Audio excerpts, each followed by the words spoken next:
eu, inclusive, decidi agora mesmo, comigo mesmo, de todas as sessões, antes de dar por aberta a sessão, fazer uma chamada individual para testar se todos estão interligados. Mas no caso do desembargador, apenas repetindo, eu declarei aberta a sessão e ainda a única coisa que eu havia deliberado, aliás, a colegiado havia deliberado, era sobre a aprovação de duas atas. A ata da primeira sessão, a coisa de 16 de março, e a da 22ª sessão, a coisa de 17. A Excelência também concorda, não é? Aprova, não é isso? Não aprova as duas, Excelência. Pois não. Então, vamos para a pauta, processos físicos. Então, todos os processos físicos. O primeiro é o recurso eleitoral, número 4108-2019.6.06.000. O pedido de vista em 14/2, de Cascavel, adiado para a primeira sessão presencial. Segundo, a declaração do processo eleitoral número 185-90.2016.6.06.02, o pedido de vista em 16/3, primeiro pedido, a hoje é pena forte, a doutora Camille pediu vista na última sessão, também foi a sessão presencial, portanto, está adiado para a primeira sessão presencial. O terceiro, desembargo de declaração do recurso eleitoral número 185, dígito 90.2016.6.06.0102. Origem, pena forte.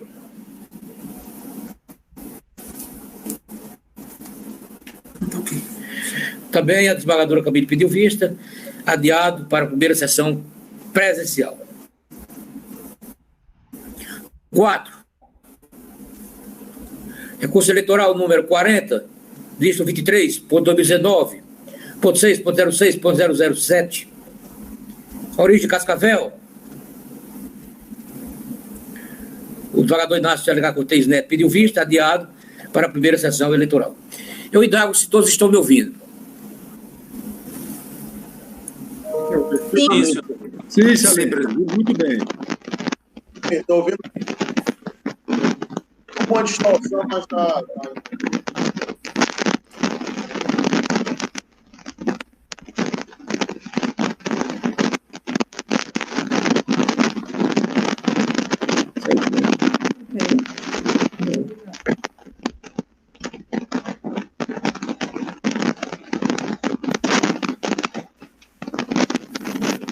Ok? Estão todos me ouvindo? Eu estou, Excelência. Eu estou. Pois não, então sequência. O quinto, o recurso eleitoral 239.3.2016.6.0025. Origem, Martinópolis. A juíza Camille também pediu visto, né? Foi ontem, inclusive, né? Piada. O recurso eleitoral criminal, recurso número 307.2017.6.06.0026, origem Milagre, 26ª Zona Eleitoral, ação penal, crimes eleitorais, crimes contra o sigilo e o exercício de corrupção eleitoral. O relator é o juiz federal, o juiz Davi Sobra Peixoto. Aqui eu concedo a palavra. Obrigado, senhor presidente.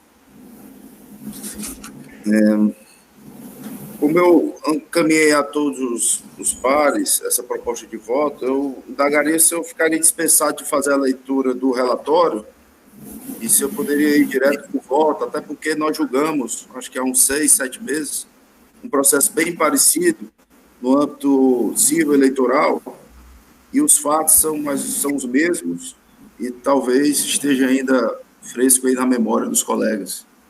Eu posso passar direto ao voto? De minha parte, sim. Também, de minha parte. Acordo. Pois não, doutor Davi. Obrigado, presidente. Passo já ao voto. O presente recurso merece ser conhecido por quanto presente os pressupostos de admissibilidade recursal, notadamente a adequação e a tempestividade. Inicialmente, O magistrado de primeiro grau, senhor presidente, ao condenar os réus nas penas do artigo 299 do Código Eleitoral, fundamentou o êxito condenatório dos seguintes pontos. Primeiro, os policiais militares que participaram da operação relataram ter recebido várias notícias de corrupção eleitoral em detrimento do recorrente. Segundo, em que pese não existirem provas diretas da prática de qualquer conduta que tipifique o delito eleitoral, os indícios provados, como o fato de a madrugada do dia do pleito ser marcada por atos de corrupção, sendo isso de conhecimento comum, bem assim o fato de ter sido descoberto dinheiro dentro dos veículos, demonstraram que os réus praticaram o mencionado delito. Como é ser disso, o artigo 299 do Código Eleitoral tipifica penalmente a corrupção eleitoral, sancionando tal conduta com a pena de reclusão de até 4 anos. E aqui eu trago o interior do artigo 299, que já é do conhecimento de todos. Tal delito, senhor presidente, é classificado doutrinariamente como crime formal, vale dizer, é suficiente para sua configuração o ato de dar, oferecer ou prometer qualquer vantagem, no caso de corrupção ativa. Dessa feita, o fato de se obter voto ou conseguir abstenção é mero exaurimento do delito, não sendo necessária a sua existência para se subsumir o fato ao tipo penal em apreço. Nesse sentido, eu trago aqui uma lição do José Jário Gomes, peço licença também para não ler. Por outro lado, em análise ao feito, insta a ressaltar que esta Corte Regional Eleitoral já se debruçou sobre os fatos ora trazidos aqui em sede criminal. O efeito, em recurso eleitoral de número 239/90, sobre representação que tratava de captação ilícita de sufrágio, a forma do artigo 41A da Lei 9504/97, de relatoria do doutor Francisco Eduardo Torquato Costa Fava, quando este Tribunal Regional Eleitoral do Ceará manteve a condenação do recorrente com a perda do diploma que lhe for otorgado nas eleições municipais de 2016. Para rememorar o julgamento, acosta-se o arresto firmado pelo plenário deste tribunal. Senão, vejamos, aqui eu trago a ementa proferida por este tribunal sob a relatoria, como eu disse, do doutor Eduardo Costa Fava. Peço venha também para não ler, foi julgado recentemente, no dia 13/9/2019. Acho que todos os pares se recordam bem desse caso. E continuo, senhor presidente. Não obstante, ao entendimento firmado naquela ocasião, aliás, seguido por este relator, é certo que a captação ilícita de sufrágio na vertente civil eleitoral e a corrupção eleitoral ativa na sua face penal eleitoral podem ser analisadas nessas diferentes áreas do direito. Em outras palavras, ao considerar que é cabível sancionar, tanto na esfera civil quanto na esfera penal, a mesma conduta, não necessariamente será penalizado o autor do mesmo fato, nesses ramos da ciência jurídica, já que prevalece o entendimento da independência das instâncias. Em que pese a vigência da regra de separação de instâncias, a condenação imposta ao órgão recorrente deve ser mantida, a meu ver, de forma análoga ao entendimento adotado na representação eleitoral que anteriormente eu havia citado. Acerca da materialidade delitiva, senhor presidente, as provas produzidas indicam suficientemente a existência do fato típico previsto no artigo 299 do Código Eleitoral. Com efeito, os réus foram surpreendidos pelos policiais militares de plantão na madrugada do dia relativo ao primeiro turno das eleições municipais de 2016. No caso, ao serem parados na blitz durante a busca pessoal dos veículos em posse dos autores do fato, encontraram-se, mais especificamente no veículo S10, os seguintes elementos de prova do delito praticado pelos réus. Primeiro, uma folha de papel com itinerário. Segundo, santinhos da candidata a vereadora Ana Bárbara. Terceiro, adesivos do candidato a prefeito Neto Napoleão. R$800 enrolados em um envelope com o manuscrito Pedro e acondicionados em uma sacola transparente. R$300 enrolados em um papel com o manuscrito Liro, acondicionados em uma sacola plástica transparente. R$300 enrolados em 2 papéis contendo diversos manuscritos, dentre eles Pedro, irmão de Liro, e a Baiara, 14 pessoas no triângulo. R$250 envolvidos em um pedaço de papel em branco. R$1.950 envolvidos em 2 papéis, um deles contendo uma relação manuscrita de pessoas, iniciando por Zenilton de Dedé. R$2.050 envolvidos em uma folha de papel pautada com os dizeres manuscritos, abre aspas, pessoas que votam para Neto e pessoas que votam para Neto. acondicionados em uma sacola plástica transparente. R$ 1.550 envolvidos em uma folha de papel pautado por uma relação manuscrita de 31 nomes do sítio Cantinho, também acondicionados em uma sacola plástica transparente. Sigo eu, presidente. Tudo isso aqui foi achado, esclarecendo aos pares, foi achado na abordagem policial dos dois veículos, era o Fiat Uno e o S10. A maior concentração desses achados no veículo S10. E continua, senhor presidente.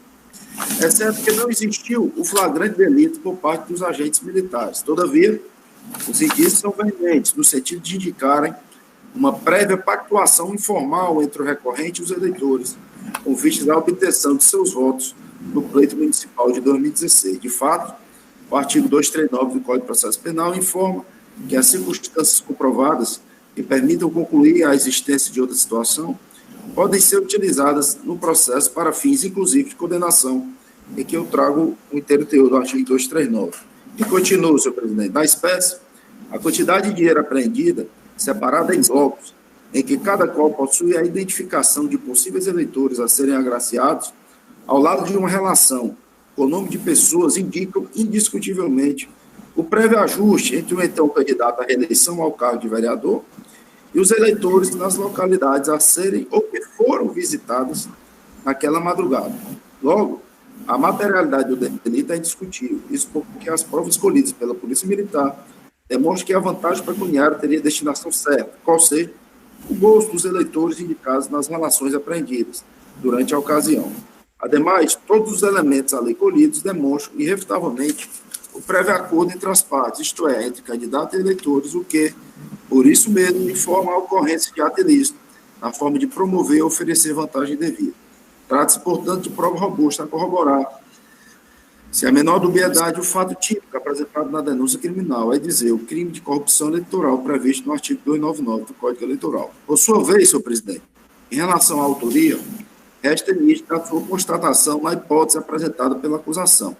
Nesse contexto, o recorrente foi surpreendido com os seus demais comparsas pelos policiais militares, com os instrumentos do crime, no exato dia do prédio municipal, dirigindo-se a um sítio, conforme depoimento das testemunhas, realizado em juízo. Nesse sentido, é importante destacar os testemunhos dos policiais militares que passaram naquela operação.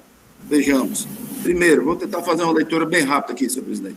Testemunha Marcílio Magalhães Teto. A testemunha Marcílio Magalhães Teto aduz em seu depoimento pessoal que foi dada a ordem de parar aos dois carros, que não recorda quem estava sentado do lado em que foi encontrado o material de campanha e o dinheiro, que não recorda se alguém falou que trabalharia para Beto Mitrado ou Ana Bárbara, que não recorda se alguém falou quem teria escrito os nomes contidos nos materiais ou quem teria entregue o dinheiro aos mesmos, que não recorda se algum dos envolvidos assumiu a propriedade do veículo S10.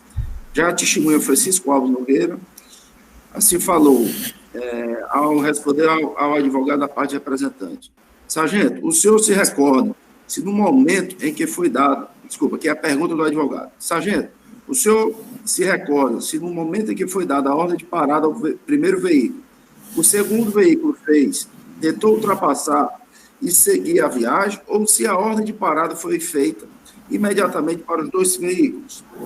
Resposta da testemunha, foi bem simultâneo, foi para os dois. E os dois pararam, até porque no ensejo lá, muita gente, nossa viatura, os dois carros, não tinha como, foi feito, eles pararam os dois, um na frente e outro atrás. Pergunta do advogado da parte representante.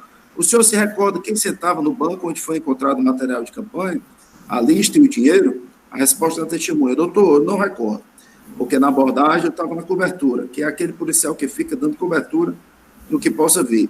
Eu estava na cobertura. O cabo Gomes talvez possa responder essa pergunta, porque ele estava, foi ele que achou o dinheiro. Aí o advogado pergunta, o senhor se recorda se algum deles chegou a comentar a quem pertencia aquele dinheiro? A testemunha, não. Advogado da parte representante, chegou a comentar se estava trabalhando ou estava a serviço ou amante de alguém, de algum candidato? A testemunha. Um deles nos falou no trajeto para Juazeiro, que morava em Barbalha, salvo engano, e que estava aqui a serviço de Beto Mitrado, só que estavam andando, mas que não sabiam que o dinheiro estava no carro, segundo ele. Ele falou isso informalmente. Aí o advogado perguntou novamente, eles disseram para onde iam, No momento da abordagem, a testemunha respondeu: para o sítio, advogado da parte representante. Disseram o que iam fazer lá? A testemunha: não. O advogado pergunta novamente: eles chegaram a dizer quem escreveu aqueles nomes? A testemunha: não. O advogado de novo: o senhor consegue descrever qual foi dos envolvidos? Quem disse que morava em Barbalha e trabalhava? O senhor tem as características deles? Resposta da testemunha: não. Nós íamos na viatura, muita gente, aquela conversa, não é nada formal. Não consigo assim. Lembro bem que um deles falou que morava em Barbalha e estava aqui a serviço. Mas não dá para recordar, não. O advogado pergunta: ele chegou a falar que tipo de serviço seria prestado? A testemunha: não. Não falou. Não especificou o serviço, não. O advogado novamente: alguém assumiu a propriedade dos valores? A testemunha: não. O advogado novamente: alguém assumiu a propriedade do veículo? Não. O veículo era um S10 branco. Agora eu não lembro se eles falaram de quem era o carro ou se eles estavam só a serviço. O advogado, a representada, perguntou: qual veículo que o policial se encontrava naquele momento, nesse momento em que essa pessoa de Barbalha disse que trabalhava para o vereador Beto? E quem mais estava no veículo ouviu essa conversa? A testemunha respondendo: senhor presidente: não recordo. O veículo era a nossa viatura, né? O advogado: agora você lembra da conversa e não lembra dos outros que estavam com você? A testemunha: não, não lembro. A advogada: ele falou diretamente para você ou para outros policiais? A testemunha: não, ele falou para a composição toda, uma conversa, como já falei, informal. O advogado: quem foi para a delegacia da Polícia Federal? A testemunha, que esse trecho ficou inaudível. A advogada representada: quem estava no carro com você? A testemunha: não, eu não estou conseguindo assimilar suas perguntas. Estão muito forçadas. Quem estava na viatura eram nós, policiais, e os autuados. O juiz: o senhor se lembra se todos os policiais estavam nessa viatura? Estavam o senhor, o Magalhães e o cabo Gomes nessa viatura. A testemunha respondeu: eu não estou lembrando como foi a condução, doutor. Não estou recordando como foi a condução. A advogada pergunta: sabe quem estava conduzindo o veículo? O motorista da viatura? A testemunha: era Magalhães. O que Gomes não dirige, eu também não. Então era o Magalhães. A advogada perguntou: Magalhães estava conduzindo a viatura? Aí estava um dos acusados ou tinha mais de um acusado nessa viatura? A testemunha: não lembro. Como foi a condução? Não lembro se foi gente em cima, se foi todo mundo dentro. Sei que foi feita a condução. A outra testemunha, senhor presidente: Sérgio Gomes Vieira. A testemunha Sérgio Gomes Vieira aduziu em seu depoimento pessoal que, abre aspas, que não se recorda que estava no banco em que foram encontrados os materiais de campanha e o dinheiro, que não se recorda se alguém informou quem era o proprietário do dinheiro, que não falaram se trabalhavam para alguém, que eles não falaram quem teria escrito os nomes no material, que era notório o volume no tapete, que encontrou os materiais de campanha no porta-luvas, mas que não havia dinheiro, apenas material de campanha, que não se recorda se alguém assumiu a propriedade do veículo em que foram apreendidos os materiais, que quem estava no banco de trás do veículo conseguiria perceber que teria algo debaixo do tapete, porém, não seria possível saber o que seria, que foram 2 viaturas da Polícia Federal, mas que não se recorda a divisão das viaturas, que não lembra se algum acusado falou algo dentro da viatura.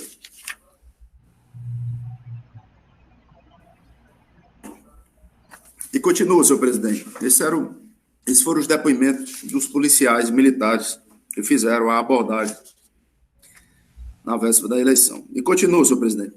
É evidente que, pelo depoimento dos policiais militares, a autoria delitiva, notadamente do recorrente, o qual, repito, estava liderando o comboio no veículo Fiat Mille, mostrou-se de maneira a não deixar qualquer dúvida quanto à sua conduta.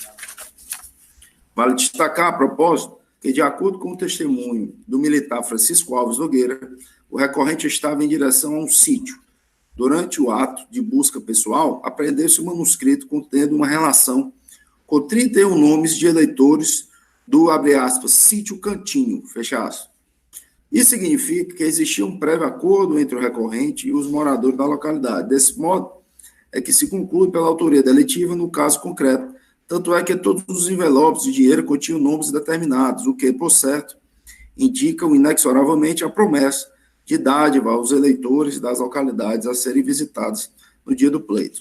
Por outro lado, a prova produzida pela defesa não infirma a tese da acusação, a fim de afastar o reconhecimento da autoria delitiva na hipótese dos autos. Com efeito, pelo testemunho dos policiais, o veículo Fiat Mille conduzido pelo recorrente, estaria em companhia do utilitário S10, momento no qual foram interceptados conjuntamente, razão pela qual é evidente a conduta de todos os denunciados no fato delitivo. Por fim, vale transcrever trechos do voto condutor no recurso eleitoral número 239, dígito 90, de relatoria do eminente juiz Francisco Eduardo Escoça Fava, sob a autoria do recorrente na seara civil, o que, diga-se, é perfeitamente aplicável na espécie, o qual adoto nessa oportunidade. Se não vejamos, abre aspas, aqui um trecho do voto do eminente juiz Eduardo Torquato Escoça Fava, abre aspas, em caso, não se faz crível que um candidato, na madrugada do dia do pleito, que trafegava em carro em comboio com outro, no qual fora encontrado considerável montante de dinheiro, separados em envelopes e acondicionados em sacolas plásticas, com nomes de eleitores e indicação de itinerários, não estava cometendo o ilícito em comento. Repiso, R$ 2.050, divididos em nota de R$ 50, envolvidos em uma folha de papel pautada com os dizeres manuscritos, abre aspas, pessoas que votam para Beto e pessoas que votam para Neto, acondicionados em uma sacola plástica transparente, nos moldes em que flagrado, constitui prova do cometimento da captação pelo candidato que estava em carro no mesmo local, horário, dia e situação. Acrescente-se a presença de várias contradições detectadas no depoimento dos representados, o que, como bem concluiu o juiz sentenciante, demonstra a seletividade das declarações e a intenção de disfarçar a verdade, fecha aspas, que o trecho do voto do doutor Eduardo, como havia dito. E continuo, senhor presidente, nessa mesma linha de intelecção, traga a colação de jurisprudência firme dos tribunais pátrios quanto à condenação daqueles que tiveram conhecimento de sua autoria com a presença de provas suficientes para tanto. Aí eu peço vênia para não ler, também por coincidência, um recurso criminal de relatoria do doutor Eduardo Escoça Fava, aqui um segundo oriundo do Tribunal Regional de Goiás e um outro aqui do Tribunal Regional Eleitoral do Paraná, de relatoria do Dr. Josafá Antônio Lemes, de 17/12/2015. E continua, senhor presidente. Portanto, a autoria delitiva em relação ao recorrente fora comprovada por provas seguras e firmes, não havendo elementos que infirmem a tese da acusação. Em suma, presentes à vontade e à consciência dirigidas a uma finalidade específica, no caso, objetivo de obtenção espúria de votos, demonstrando assim o dolo específico, o qual é exigido pelo artigo 299 do Código Eleitoral, evidencia com isso a perpetração de ato que configura a tipificação do delito em comento. No mais, senhor presidente, o fato é típico e ilícito, não existindo excludentes de ilicitude diante de juridicidade. A propósito, demonstrou-se a culpabilidade do recorrente, motivo pelo qual a sanção legalmente prevista foi aplicada de forma escorreta na espécie. Consequentemente, os argumentos defendidos pelo recorrente são incapazes de infirmar os fundamentos adotados pelo juiz de primeiro grau e das provas produzidas pela acusação. Transcrevo, senhor presidente, faço parte integrante dessa proposta de voto, um pequeno trecho traz da sentença do juiz da 26ª Regional Eleitoral de Milagres, nos seguintes termos, abre aspas, por qual razão, segundo a juíza lá de primeira instância, ela conclui, por qual razão estariam os réus Antônio Guedes Gabriel, José Adeilton, Daniel da Silva, Neudo Alves, José Roberto, trafegando em comboio, com milhares de reais escondidos na caminhonete S10, juntamente a um itinerário contendo o nome de vários eleitores de Milagres. Seria coincidência o fato de o acusado José Roberto trafegar logo à frente do veículo S10, no qual foi encontrada uma folha de papel escrito pessoas que votam para Beto, e que envelopada a maior parte do dinheiro apreendido, como o volumoso material apreendido, percebido facilmente pelos policiais, não foi notado por nenhum dos ocupantes do veículo S10. Evidentemente, continua a juíza, o raciocínio indutível permite dizer com suficiente segurança que os réus mencionados estavam em plena execução do delito de corrupção eleitoral, dando, ou no mínimo, oferecendo dinheiro aos eleitores milagrenses em troca de votos no pleito que se avizinhava. Tanto que um dos manuscritos apreendidos continha relação com 31 nomes de eleitores do sítio Cantinho, que era exatamente o destino que eles tinham relatado para um dos policiais.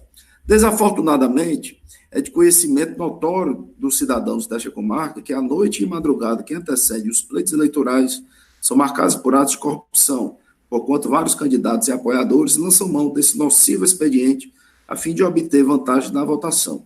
O fato de os acusados terem negado esse histórico, sabido por todos, apenas revela a seletividade de suas declarações e o propósito de dissimular a verdade. Corroboram esse pensamento as inúmeras inconsistências presentes nos interrogatórios. Com efeito, o acusado José Roberto negou fatos reiteradamente confirmados pelos policiais militares.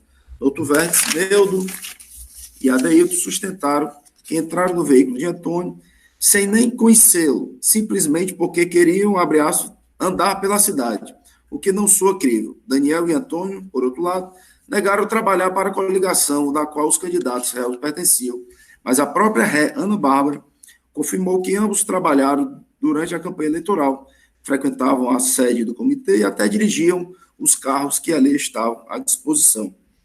E para finalizar o trecho da sentença, sabe-se que o indício, por si só, não pode fundamentar uma condenação criminal. Todavia, este não é o caso dos autos, no qual repousa um conjunto persuasivo de provas, ainda que indiretas, contra os réus Antônio Guedes, José Adeilton, Daniel da Silva, Neudo Alves e José Roberto Alves da Silva, da prática de corrupção eleitoral, depreendendo-se das circunstâncias ressalvadas, que todos tinham ciência de que faziam parte de uma empreitada que visava a compra de votos. Fecha aspas. Continua, senhor presidente. Em relação à dosimetria da pena, em síntese, o recorrente alega que o magistrado Acó exasperou a pena privativa de liberdade sem substrato fático para tanto. Em análise detida aos fundamentos da sentença, nota-se um equívoco na apreciação das causas judiciais para a aplicação da sanção penal. Isso porque houve a inversão dos fatos em relação à culpabilidade e às circunstâncias. Entretanto, o pequeno equívoco não é suficiente para acolher o objetivo pretendido pelo recorrente, a meu ver. Vejamos, em relação à culpabilidade, restou sustentado o seguinte: a culpabilidade, 2 pontos, elevada ante a expressiva quantidade de dinheiro apreendido, de pessoas envolvidas e de eleitores visados pelos acusados, sendo impossível precisar a quantidade que já havia sido corrompida até o momento da abordagem policial, circunstâncias que tornam os fatos ainda mais nocivos ao processo das eleições. Por sua vez, quanto às circunstâncias do crime, assim foi dito, abre aspas, graves. O acusado era vereador do município de Milagres e novamente candidato ao mesmo cargo, tendo sido flagrado em plena prática de corrupção eleitoral, tendo sido citado em várias denúncias de compra de voto, conforme relatos dos policiais militares ouvidos como testemunhas. O item merece, pois, ser valorado negativamente. E, por fim, senhor presidente, consequências. Todo ato de corrupção, notadamente no âmbito eleitoral, possui efeitos altamente negativos, porque obsta a concorrência entre os candidatos em igualdade de condições, fragiliza a legitimidade e a representatividade das instituições, deseduca a população e em nada contribui para a formação de um consciente coletivo ético e próprio. No caso dos autos, todavia, as consequências transcenderam o trivial, já que o candidato José Roberto foi efetivamente eleito vereador do município de Milagres, o que impõe a valoração negativa do presente item. No caso, senhor presidente, a valoração da culpabilidade refere-se às circunstâncias do crime. Houve, assim, uma inversão dos fundamentos, vale dizer, a apreensão de vultosa quantia em espécie trata-se de situação factual, alusiva às questões do próprio fato em si e não relativa à culpabilidade do recorrente. Tanto é assim que a culpabilidade é a reprovação mais acentuada em relação ao agente, por motivos pessoais e não circunstanciais do delito. Por outro lado, na medida que o recorrente, vereador do município de Milagres, candidato à reeleição, respeitado, pois, pelos populares do referido município, se utiliza de sua posição para perpetrar atos contrários ao processo eleitoral lídimo, tal fato é motivo suficiente para a reprovação graduada no que tange a culpabilidade do agente. Por conseguinte, a culpabilidade do agente merece maior reprovação pelo exercício de cargo que detém, sendo respeitado frente ao corpo eletivo, de acordo com os fundamentos da sentença de primeiro grau, ao passo que as circunstâncias do crime devem ser valoradas negativamente, porquanto a apreensão de vultosa quantia em plena madrugada do dia do pleito é situação que demonstra de forma mais surdida o desenrolar da atuação dos condenados no município de Milagres. Feita a reorganização dessa ordem de ideias, não merece, senhor presidente, a meu ver, a pena base ser reduzida, já que as provas e indícios produzidos foram suficientes a comprovar a autoria e a materialidade delitiva, circunstâncias que, somadas a essas causas judiciais, são idôneas para o aumento da pena na primeira fase da dosimetria. Nos motivos para a exasperação em alusão às consequências do crime, o magistrado de primeiro grau fundamentou de modo específico a exacerbação da sanção penal, uma vez que, ao ser eleito com a utilização de artifício ardil, demonstrou enfaticamente que a sua eleição foi produto de ato ilícito. Desse modo, tal circunstância possui densidade suficiente para ser valorada mais substancialmente no caso concreto. Encaminhando por fim, senhor presidente, logo não há qualquer reparo a ser feito nesse ponto da fundamentação da sentença. Em relação à redução da pena de multa, senhor presidente, considerando a manutenção da pena base fixada pelo magistrado da Cor, mantém-se a imposta na sentença condenatória, da mesma forma. Por fim, no que tange à substituição da pena privativa de liberdade por restritiva de direito, sendo aplicada a pena pecuniária equivalente a 5 salários mínimos a serem destinados a entidades públicas ou assistenciais do município, note-se que os fundamentos bem postos na dosimetria realizada na sentença condenatória guerreada são suficientes para a manutenção do valor determinado. Por essa razão, é medida que se impõe a manutenção da pena pecuniária no patamar determinado na sentença combatida. Então, só um pequeno detalhe, senhor presidente, todos os réus condenados, todos os outros, sequer recorreram. O único que recorreu foi esse, inclusive até já cumpriram as suas respectivas penas. Eu tive o cuidado de aferir isso aqui nos autos físicos que estão em minha posse. Então, senhor presidente, ante o exposto, em consonância com o parecer da Procuradoria Regional Eleitoral do Ceará, voto pelo conhecimento do presente recurso para, no mérito, negar-lhe provimento, a fim de manter a condenação imposta ao recorrente José Roberto Alves da Silva, pelo juiz de primeiro grau, mantendo a sentença em todos os seus termos. É a proposta de voto, senhor presidente. Pois não, doutor Davi. Juiz Federal José Vidal Silva Neto. Gente, quero parabenizar o Davi pelo exaustivo voto minuciosíssimo, nos deu realmente uma aula de direito penal.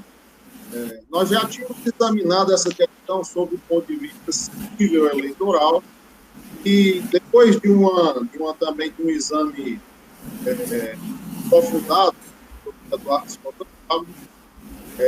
que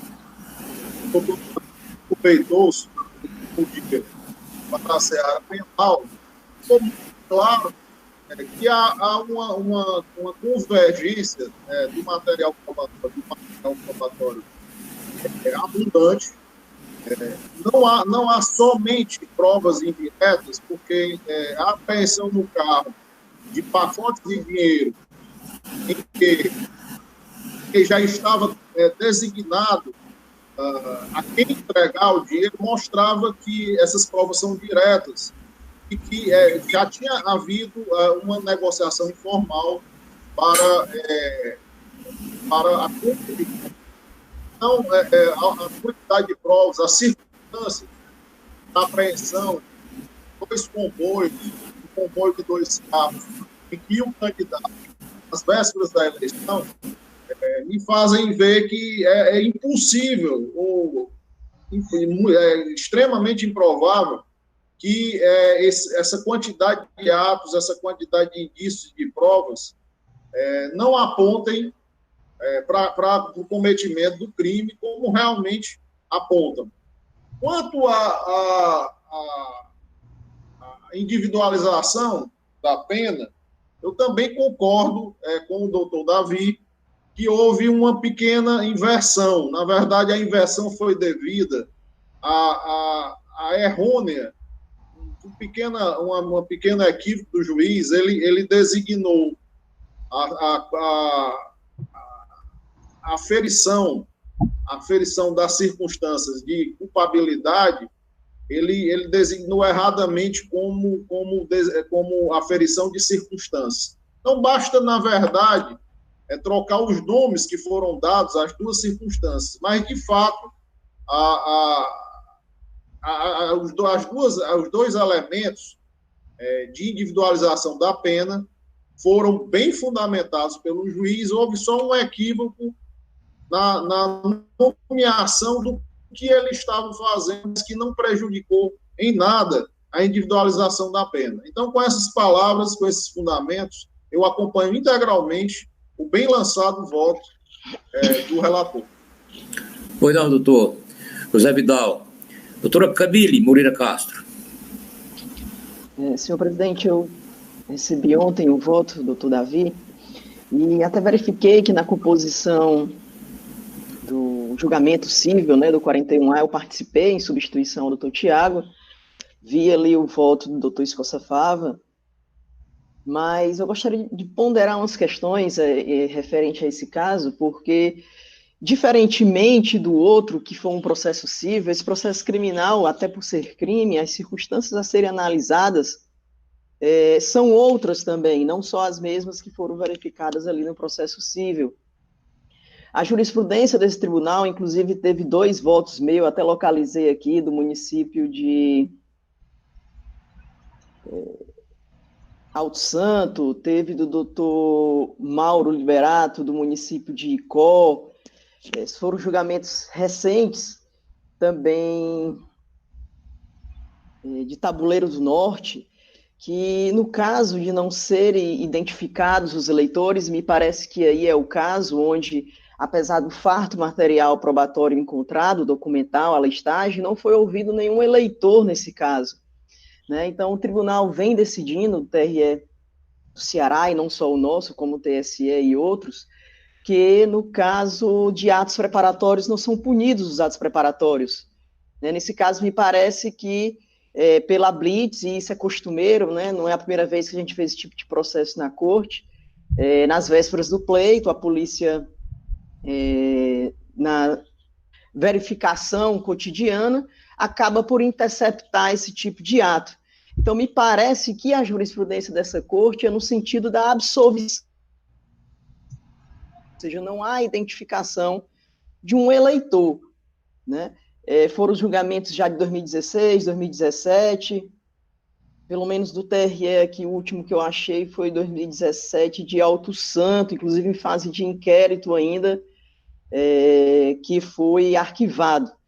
Então, me parece que essa seja a jurisprudência para esse caso, o que, infelizmente, diante de um farto material probatório, em especial porque no processo civil, que foi o 41A, houve a devida condenação. Eu pesquisei, inclusive, no TSE, para saber a conclusão desse processo. Ele está em agravo de instrumento, com vista ao Ministério Público naquela corte, portanto, pelo que me parece, sem nenhuma decisão ainda.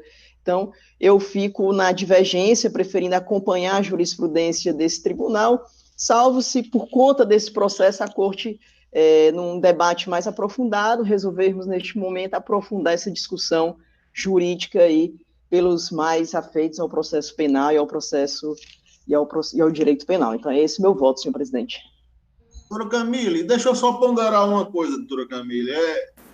Eu votei, inclusive, de acordo com essas jurisprudências. Posso falar?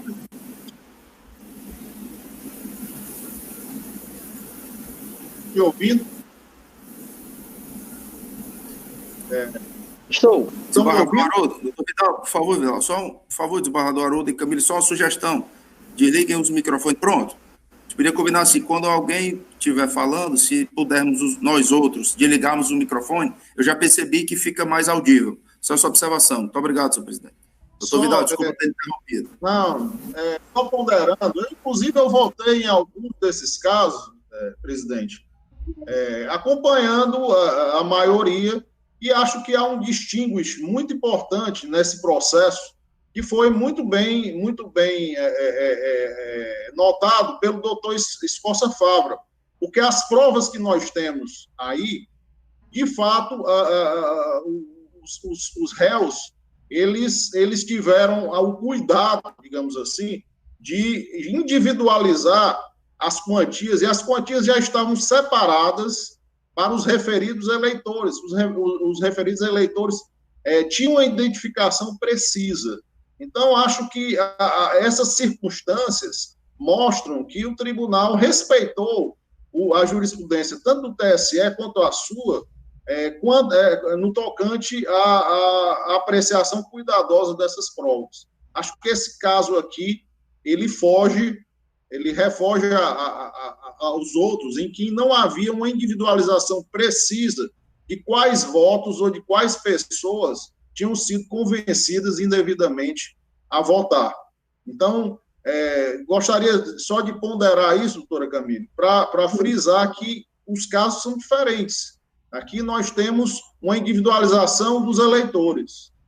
Eu fiquei até, inclusive, nessa dúvida, pelas mesmas razões, doutor Vidal, sobre essa questão se está ou não identificado, né? Então, passei a ler novamente aqui o voto, agradecendo ao doutor Davi ter disponibilizado antecipadamente, até para aprofundar a discussão, e vi aqui manuscrito com o nome Pedro, manuscrito com o nome Liro, pessoas do Triângulo. Então, assim, não senti firmeza o suficiente que sejam esses eleitores, que sejam essas pessoas eleitores do município, ainda mais numa estrada onde se tem um triângulo, né? Ou seja, me parece que em interiores mais afastados, ou nem tão afastados, esses triângulos eles estão ali na interseção de vários municípios, pela característica específica também, e aí raciocinando o contrário de Vossa Excelência, pelos nomes que estão anotados, Pedro, Liro, Triângulo, não tenho a segurança o suficiente de saber se realmente são eleitores, e uma vez eleitores, são do município qual estamos julgando, como forma a completar a formação do tipo penal. E, por outro lado, como disse anteriormente, me parece que é um farto material probatório, como foi no cível, o que me deixa também a interrogação, por que não foi ouvido? Por que se não escutou alguém, uma testemunha ainda que referida, um vizinho? Se essas pessoas, Liro, Pedro, existiam e eram eleitores, e poderiam ser identificados, por que o processo não trouxe aos autos? Então, essa fragilidade, por esta forma, me faz também divergir de Vossa Excelência. Foi um raciocínio que tive igualmente ontem à noite, o seu, de repente considerar esse distinguish da suposta identificação, mas não me convenci de uma identificação mais próxima à realidade, até pela ausência sequer aí, que me parece, se eu não estou enganado, o Davi pode dizer, de que tenha tido ao menos um eleitor, um vizinho, alguém, uma testemunha referida que tenha dito algo sobre essas pessoas. Então, são essas considerações para manter a divergência, e obrigado, doutor Vidal, aí, pelas achegas. Senhor presidente, só um pequeno complemento. Eu tenho conhecimento dessa jurisprudência, doutora Camila, realmente é um entendimento bem dominante, mas o que me fez caminhar aqui pela manutenção da sentença é um processo volumoso, aqui são 3 ou 4 volumes, a juíza teve o zelo de fazer a instrução processual, a despeito de não terem sido ouvidas essas testemunhas, mas um fato me chamou a atenção e serviu para formar o meu convencimento, que foi o quê? Os ocupantes das 10 reconheceram no testemunho deles, para os policiais, de que eles estavam a caminho de um sítio, certo? E no carro foi encontrado, certo? Um papel, certo? Com uma relação manuscrita com 31 nomes, certo? De eleitores do sítio Cantinho, que era exatamente o destino que os ocupantes reconheceram que estavam indo. Então, assim, por força disso, eu acho que poderíamos fazer a distinção do caso e manter a muito bem lançada sentença de primeiro grau, mas reconheço a existência dessa jurisprudência, inclusive alguns precedentes do tribunal, mas por essas circunstâncias fáticas aqui, certo, que eu trouxe, e nessa relação com esses 31 manuscritos, nome desses 31 eleitores, existia um papel com R$ 1.550, não se sabe se esses valores, se o valor poderia ser bem maior, certo? E por falta de já terem sido entregues a esses, né, eleitores, o valor é menor, ou se ainda seriam entregues. Então, por essas circunstâncias, eu entendi por bem que não merece reforma a sentença da juíza de primeiro grau. Só essas considerações, senhor presidente. Pois não, doutor Davi. A doutora Camille foi voto divergente e então eu indago, desembargador Inácio Deleca Cortez Neto.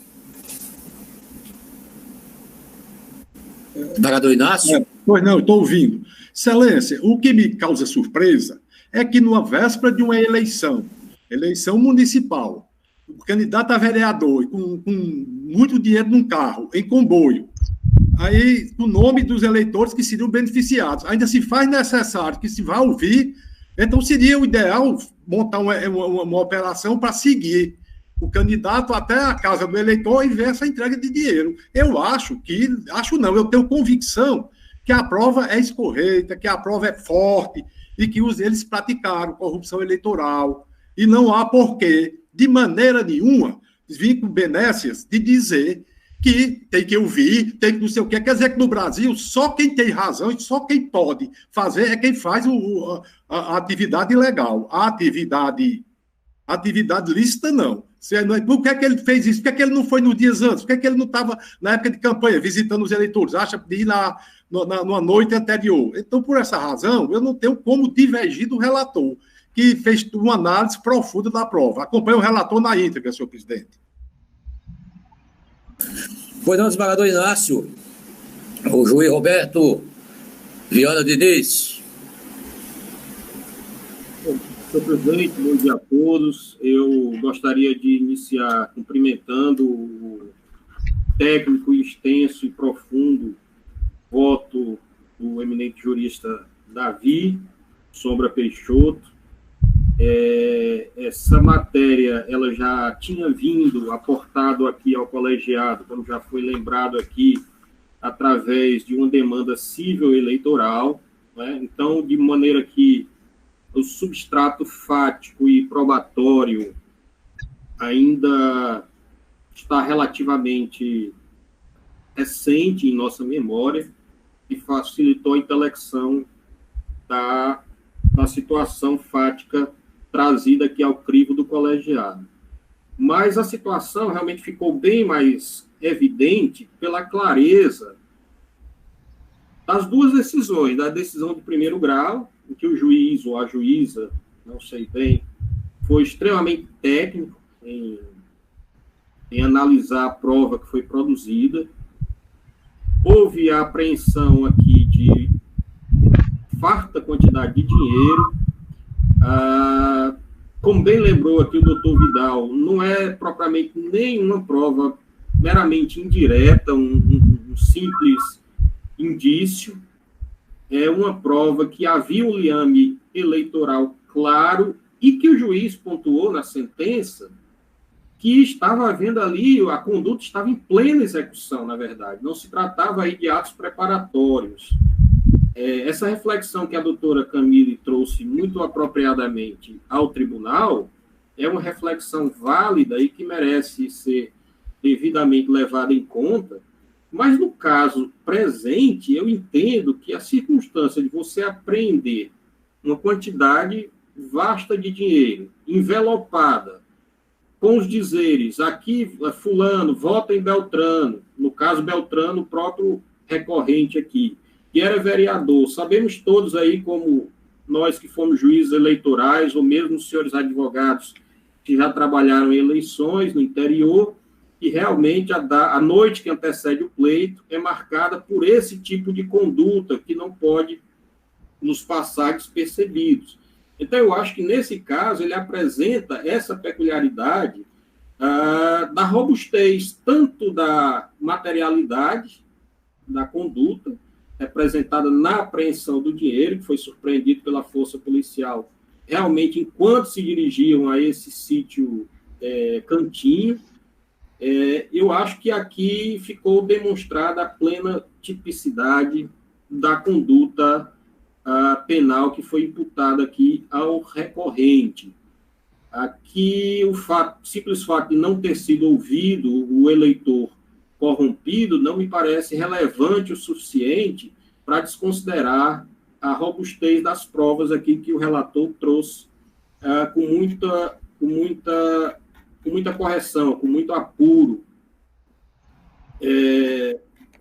De maneira, senhor presidente, que mesmo louvando aí a preocupação da doutora Camille em relação à integridade da jurisprudência do tribunal, em relação a esse ponto, me parece que as circunstâncias específicas desse caso levam a uma conclusão clara de que, de fato, aqui estava em plena execução o delito de corrupção eleitoral. Né? Ficou muito claro. Eu acho que exigir mais prova do que isso realmente não teria necessidade. Razão pela qual, senhor presidente, eu acompanho inteiramente o relator, agregando as minhas considerações às observações já trazidas aqui pelo eminente juiz federal, doutor Vidal. Como voto? Doutor Roberto, senhor presidente, Doutor Roberto, quando eu disse a questão, me referi à questão de ouvir o eleitor, não é que esse simples fato, se ele tivesse sido ouvido, me traria um voto em sentido contrário, né?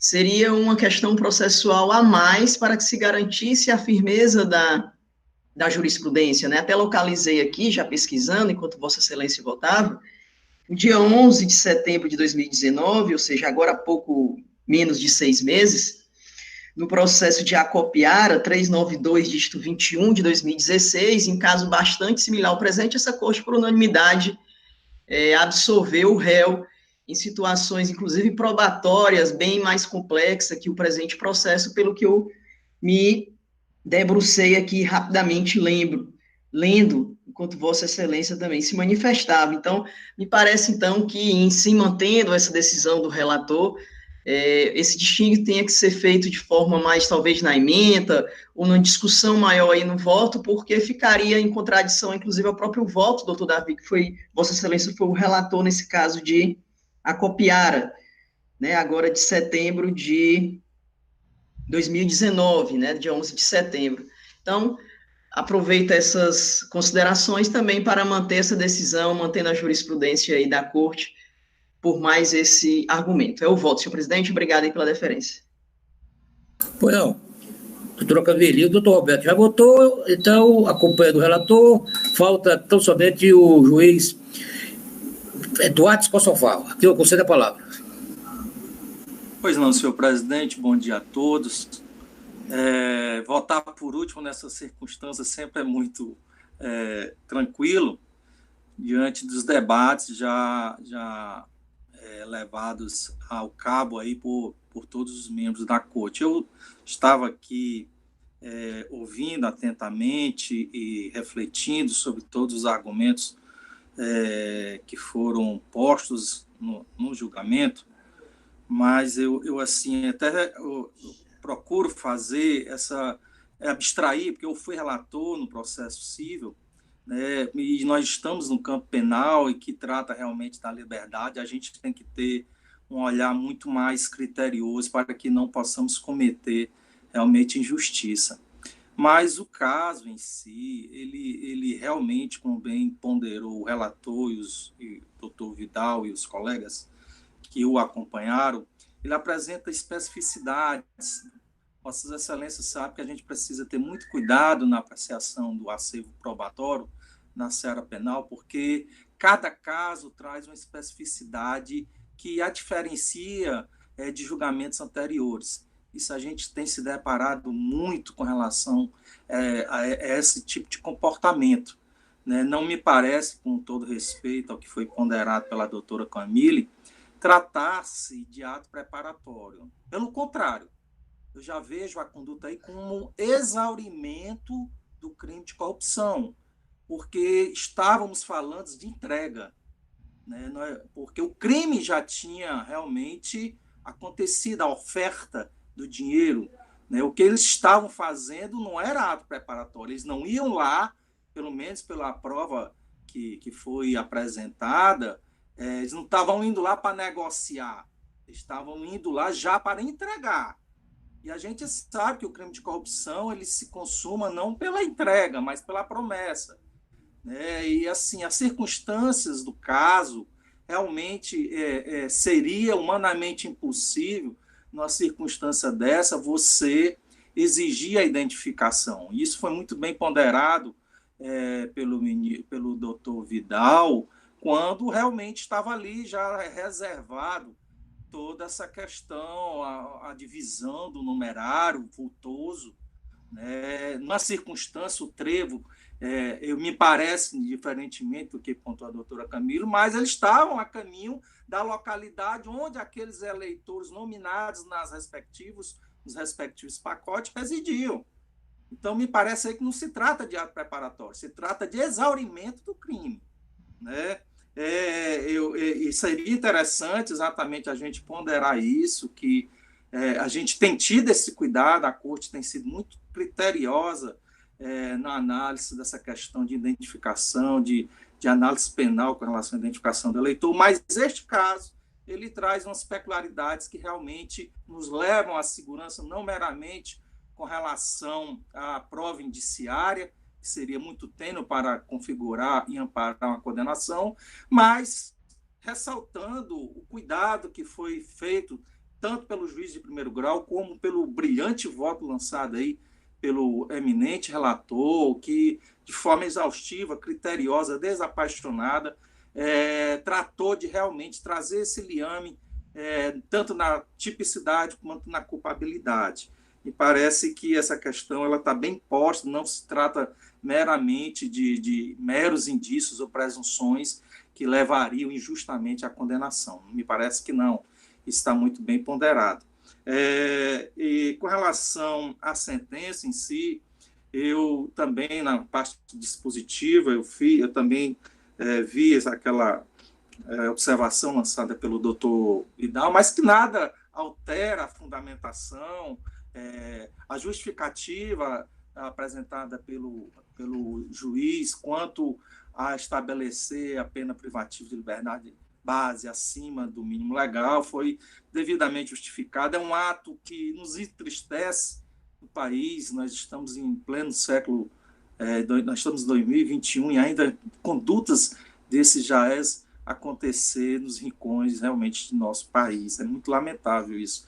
E eu acho que a condenação ela dá um caráter bem pedagógico realmente para que sejam coibidas condutas desse tipo que só entristece e empobrece o sistema eleitoral brasileiro. Também, em última análise, vejo que também a questão da substituição da pena foi uma medida muito justa, muito ponderável. Então, eu não tenho aqui pedindo venha aos que pensam de forma diferente, mas eu acompanho integralmente o bem lançado voto do eminente relator, doutor Davi Sombra. Como voto, senhor? Pois não, doutor Escoçofava. Eu anuncio o resultado.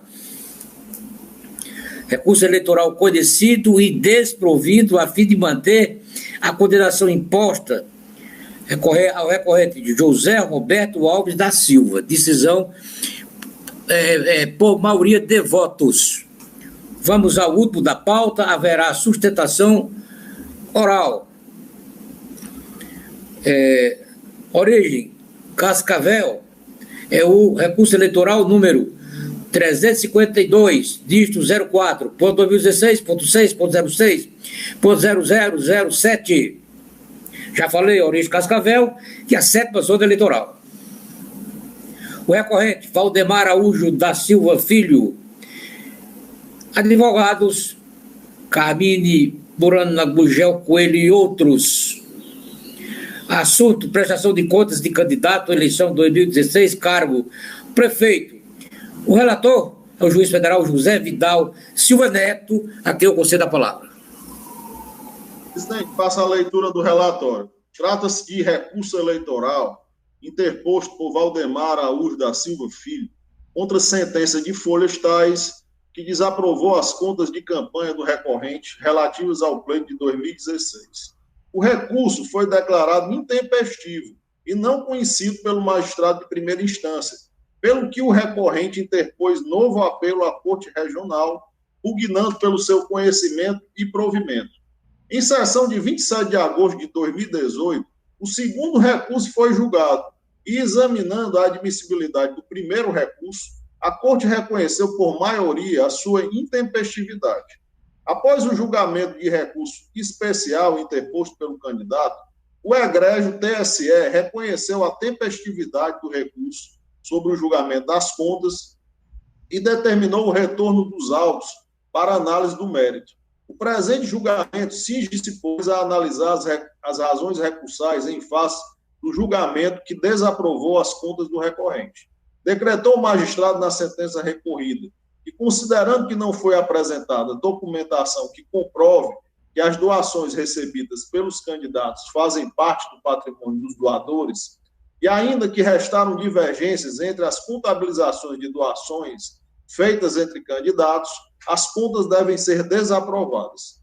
Em suas razões recursais, alega o recorrente a necessidade de reforma da sentença combatida, uma vez que o magistrado teria incorrido em erro injudicando ao avaliar equivocadamente as circunstâncias do caso concreto.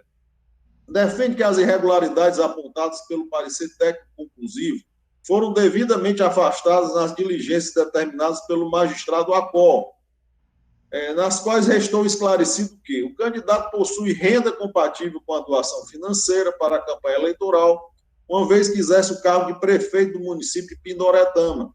Os bens imóveis cedidos aos candidatos foram devidamente declarados na prestação de contas, com a juntada de contratos de cessão de bens e comprovantes de propriedade ou posse por parte dos cedentes. As supostas doações à candidata Rosilda Venâncio Ferreira Lima, tidas como omissão de receitas pela área técnica da Justiça Eleitoral, foram decorrentes de erro na indicação do número dos recibos eleitorais, facilmente detectável pela própria numeração de tais recibos. A Secretaria de Controle Interno desta Corte Regional emitiu parecer opinando pela aprovação com ressalvas das contas de campanha, uma vez que irregularidades apontadas não comprometeriam a regularidade das contas.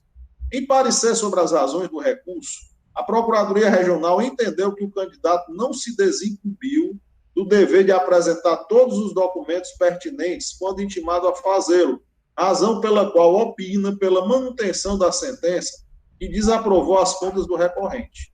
É no que interessa o relatório, presidente. Doutor Vidal, eu concedo a palavra ao advogado Dr. Luiz Eduardo de Salles para a sustentação oral do tempo regimental.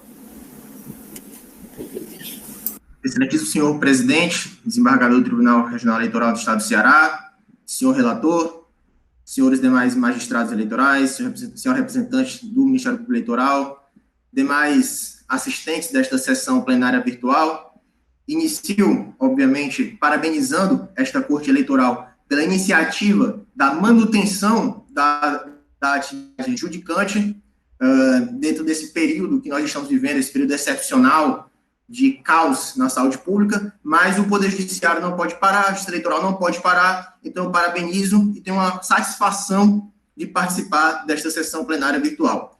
Conforme muito bem relatado, trata-se de recurso que visa a reforma da decisão que desaprovou a prestação de contas do prefeito eleito de Pindoretama, o senhor Valdemar Araújo da Silva Filho. De início, eu destaco, excelências, que os fatos que ensejaram a desaprovação da prestação de contas se resumem a dois. Seria uma ausência de comprovação da propriedade de bens que teriam sido doados para fins de uso na campanha e uma ausência de declaração de doação a uma candidata a vereadora, que é um ponto que eu tratarei mais à frente. Esses dois fatos, eles foram objeto, inclusive, de representação do Ministério Público Eleitoral, representação esta autuada sob o número, só um instante, só pegar o número 364.2017, e esta representação, ela foi, inclusive, arquivada, julgada improcedente, inclusive com o próprio parecer do Ministério Público Eleitoral, reconhecendo a inexistência de quaisquer irregularidades nestes dois fatos. Repito, já foi identificado que não há nenhuma irregularidade, que houve, de fato, falhas formais, falhas que não comprometem a regularidade da prestação de contas. E, nesse sentido, a própria resolução 23463 do Tribunal Superior Eleitoral, ela destaca que, quando as falhas eventuais não comprometerem a regularidade das contas, elas devem ser, no máximo, aprovadas com ressalvas, nunca desaprovadas, que foi o caso em tela. Roga-se, obviamente, pela aprovação sem qualquer ressalva, pela integral regularidade. Entende-se que a documentação foi sim apresentada em tempo hábil, a documentação foi apresentada e repousa nos autos. Mais precisamente, as folhas 22 e 24 e folhas 19 e 20 repousam os contratos de cessão de bens imóveis e as folhas 185/189 repousam os documentos que comprovam a posse e a propriedade dos bens por aqueles doadores. Excelências, em relação ao segundo ponto, no que versa acerca da ausência, da suposta omissão de doação eleitoral em favor de uma candidata vereadora, é importante destacar que trata-se inequivocamente de um erro, de uma falha do sistema, e não de uma falha da prestação de contas do hora recorrente. Explico.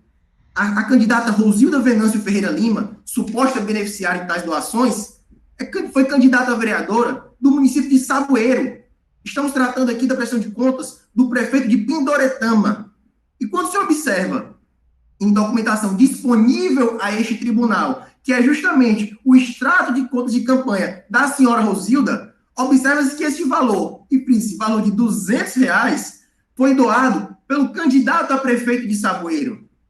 Não foi doado pelo candidato à hora recorrente e eleito no pleito de 2016.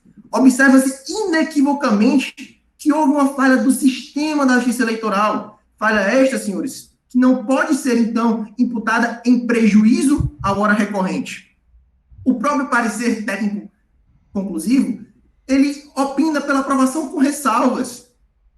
Repito, o Poder Judiciário Eleitoral já concluiu que não há irregularidades em decisão transitada em julgado.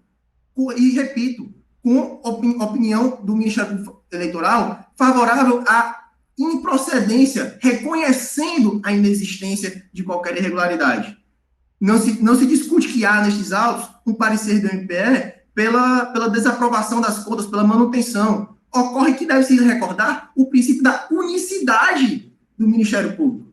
O Ministério Público é uno, e o Ministério Público já opinou em decisão que já está transitada em julgado, onde o MP sequer interpôs recurso, se absteve de recorrer, onde o MP reconhece que não há nenhuma irregularidade. A inexistência de irregularidade, senhores, ela conduz de forma inequívoca para aprovação, no mínimo com ressalvas. E aqui eu peço venha para ler o artigo 68, da resolução que regulamenta a prestação de contas, que serão aprovados com ressalvas quando verificadas falhas que não lhes comprometam a regularidade. Estando devidamente demonstrado nos presentes autos que não há qualquer comprometimento da regularidade das contas, estando devidamente demonstrado que não houve nenhuma falha que possa ser imputada ao recorrente, e sim, inclusive, há uma falha decorrente do próprio sistema da justiça eleitoral, não se pode ter outra conclusão destes autos, senão a integral procedência do presente recurso, de forma que seja reformada a sentença de origem lavrada pela 7ª Zona Eleitoral, reconhecendo que deve ser afastada a desaprovação de contas e aprovada a prestação de contas, seja ela com ressalvas ou sem ressalvas, ficando, obviamente, a critério deste pleno a melhor decisão nesse sentido. Agradeço a atenção dos senhores e desejo um bom prosseguimento dos trabalhos. Devolvo a palavra ao eminente relator. Presidente, passa a leitura do voto. Conforme relatado, o recorrente surge contra a decisão de primeiro grau que desaprovou suas contas de campanha. A sentença vergastada fundou-se, sobretudo, na ausência de comprovação de que os bens doados ao candidato faziam parte do patrimônio dos doadores, em respeito à regra contida no artigo 19 da Resolução TSE 23463 de 2015. Ainda como razão de decidir, o juiz Acol levou em conta o fato de haver registro de recebimento de doação financeira pela candidata Rosilda Venâncio Ferreira, tendo como doador o candidato hora recorrente, sem que essas doações houvessem sido contabilizadas em sua prestação de contas. No que concerne às divergências verificadas nas doações entre candidatos, percebe-se que houve, na verdade, erro no sistema de prestação de contas eleitorais, SPCE, ao apontar as receitas arrecadadas através dos recibos tais e tais como sendo doações do recorrente à candidata Rosilda. Com efeito, após consulta ao site de divulgação de candidaturas no pleito de 2016, verifica-se que os recibos eleitorais indicados correspondem em valor ao total apontado no parecer técnico conclusivo. Entretanto, trata-se de doação do candidato a prefeito de Saboeiro, a candidata Rosilda, conforme se pode inferir na página eletrônica do TSE, através do endereço eletrônico correspondente. Acresço que tal circunstância foi objeto de manifestação da SCI, no parecer conclusivo sobre as contas, no qual restou assentado que, referente às transferências diretas efetuadas a outros prestadores de contas, mas não registradas na prestação de conta em exame, constata-se um provável erro na crítica apontada no procedimento técnico de exame PTE, visto que, consultando o SPCE-VEB, verifica-se que a senhora Rosilda Venâncio Ferreira Lima, candidata ao cargo de vereador pelo município de Saboeiro, efetivamente foi beneficiária de 2 doações no valor de R$100 cada. Entretanto, consta como doador no relatório de receitas da candidata em questão e anexo o senhor Germano Gomes Florentino, candidato a prefeito de Saboeiro, CNPJ tal. Verifica-se ainda que os recibos eleitorais informados na prestação de contas da senhora Rosilda Venâncio Ferreira Lima, ou seja, números tais e tais, são os mesmos recibos informados na crítica do PTE das contas do candidato a prefeito em Pindoretama, Valdemar Araújo da Silva Filho. Entretanto, observa-se que essa numeração é diferente do prefixo dos recibos eleitorais do candidato em tela, ou seja, traz aqui o número, conforme relatório em anexo. Assim, constato que se trata de inconsistência no sistema de prestação de contas eleitorais e afasto a falha em análise. Esta falha é relativa à comprovação de propriedade ou posse dos bens doados à campanha do recorrente. Conforme consta dos autos, o candidato recebeu em sessão para sua campanha o direito de uso de 2 imóveis por 20 dias. Francisco das Chagas Monteiro cedeu um imóvel situado na Avenida Firmino Crisóstomo 180, loja 5, estimando a cessão em R$600. Foram juntados aos autos, além do recibo eleitoral de folhas, o contrato de cessão em folhas, um documento de arrecadação municipal referente ao IPTU do imóvel e a conta de energia elétrica do referido imóvel, todos em nome do cedente. Entendo perfeitamente comprovada a posse do imóvel pelo cedente, a partir da documentação apostada aos autos com a prestação de contas inicial. Geraldo Albino Nogueira cedeu um imóvel situado na Avenida Capitão Nogueira, sem número, estimando a cessão em R$1.000. O candidato juntou à prestação de contas o respectivo termo de cessão e o recibo correspondente.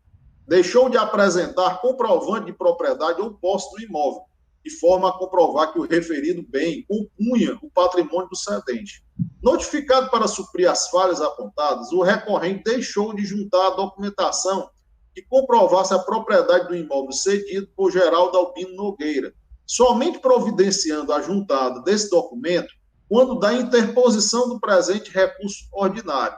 Entendo, na esteira da manifestação da Procuradoria Regional, que os documentos trazidos a juízo em grau de recurso não poderão, a rigor, suprir a falha apontada, embora me pareçam verdadeiros, mormente quando já oportunizado o saneamento das falhas ao recorrente e este se quedou inerte. Nesse sentido, é massiva a jurisprudência da Justiça Eleitoral, conforme se infere de vários julgados que eu trago aqui, e peço aos eminentes pares a dispensa de lê-los para não desperdiçar o tempo de Vossas Excelências.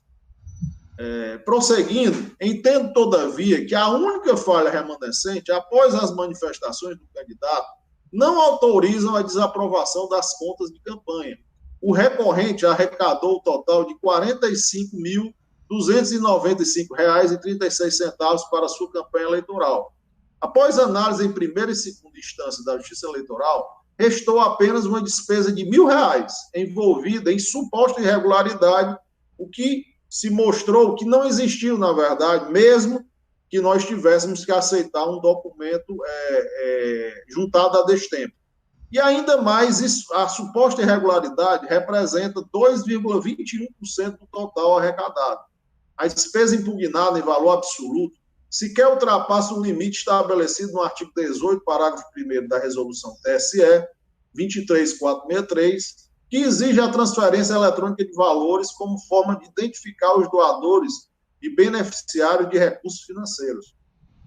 Trata-se de arrecadação de recursos estimável em dinheiro concernente na utilização de um imóvel, sem maiores repercussões ou ofensa à transparência e rigidez das contas do candidato. Assim, embora entendendo não ser possível, continuo seguindo a jurisprudência pacífica nessa corte, a admissão de documento em grau de recurso, não reconheço na falha em análise gravidade suficiente para impor a rejeição completa da prestação de contas, devendo ser aplicado, no caso, os princípios da razoabilidade e proporcionalidade. Nesse sentido, trago fatos precedentes, um do TSE, exemplificativamente. Com essas considerações, presidente, voto no sentido de dar provimento ao recurso eleitoral para aprovar com ressalvas as contas de Valdemar Araújo da Silva Filho, candidato ao cargo de prefeito de Pindoretama no pleito de 2016. O voto. Pois não, doutor José Vidal. Doutora Camille. Acompanho o relator e parabenizo aí a excelente sustentação oral e a participação do nobre advogado, senhor presidente. Pois não, doutora Camille. Obrigado. Desembargador Inácio Cortez.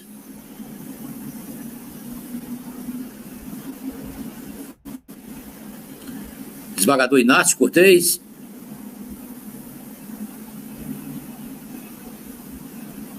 Tá ligado aí? Saiu. De acordo, senhor presidente. Acompanho o relator pelo brilhante voto. Pois não, desembargador Inácio. Doutor Roberto Viana. Senhor presidente, eu de início realmente também cumprimento a sustentação oral do eminente advogado, agradecendo as palavras de reconhecimento à atuação da Justiça Eleitoral de permanecer a jurisdição em pleno funcionamento, e acompanho inteiramente o brilhante voto do relator, tendo em vista não só pela essa circunstância de que o valor representa apenas 2,1% do total arrecadado, mas porque, pelo que se pôde apreender dos autos, o imóvel era realmente de propriedade aí do doador. Então, eu acompanho Sua Excelência, senhor presidente. Luiz Eduardo Sousa Fava. Pois não, senhor presidente, também inicio parabenizando e cumprimentando o eminente advogado e, com relação ao voto, eu também acompanho na íntegra o bem lançado voto do eminente relator. Pois não. Doutor Davi Sombra. Da mesma forma, senhor presidente, eu inauguro a manifestação parabenizando o colega advogado, uma das melhores sustentações orais que eu já vi aqui no TRE, e acompanho integralmente o voto sempre muito bem lançado do doutor Vidal. Obrigado, doutor Davi. Eu anuncio o resultado.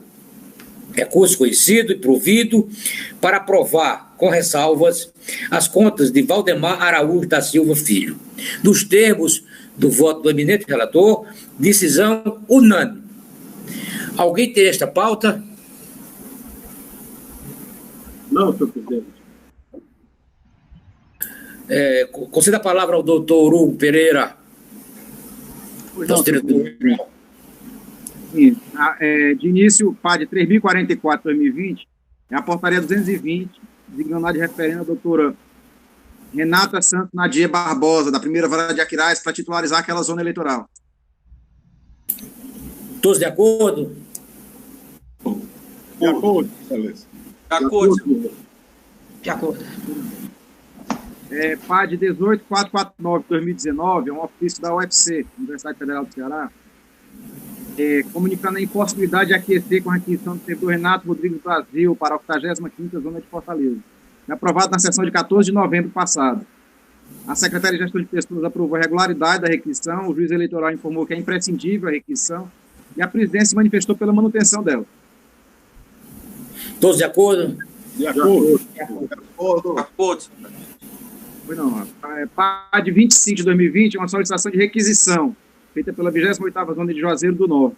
Servidora Luciana Leite Costa, na lista do INSS, sem impedimentos legais à requisição. Todos de acordo? De acordo. De acordo. E, por fim, alguns PADs de renovação de requisição. PADs 5098, 5116, 5118 e 5227, todos de 2020. As renovações são de Ruth Meneleu Fiuza, para a 114ª Zona de Fortaleza, Márcia Roberta Reis, para a 101ª de Aiuaba, Regina Marta Tomás Vasconcelos, para a 114ª de Fortaleza, e Camila Carla Nogueira Ribeiro, para a 29ª eleitoral de Limoeiro do Norte. Todas essas renovações sem impedimentos legais. Todos de acordo? De acordo. De acordo. De acordo, presidente. É isso, senhor presidente. Não mais. Pois não, obrigado, doutor Hugo. Eu pergunto, algo registro? Minha parte não, senhor. Minha parte também, não, Excelência. Muito bem. Muito bem. Então, vamos encerrar a sessão de hoje pela manhã.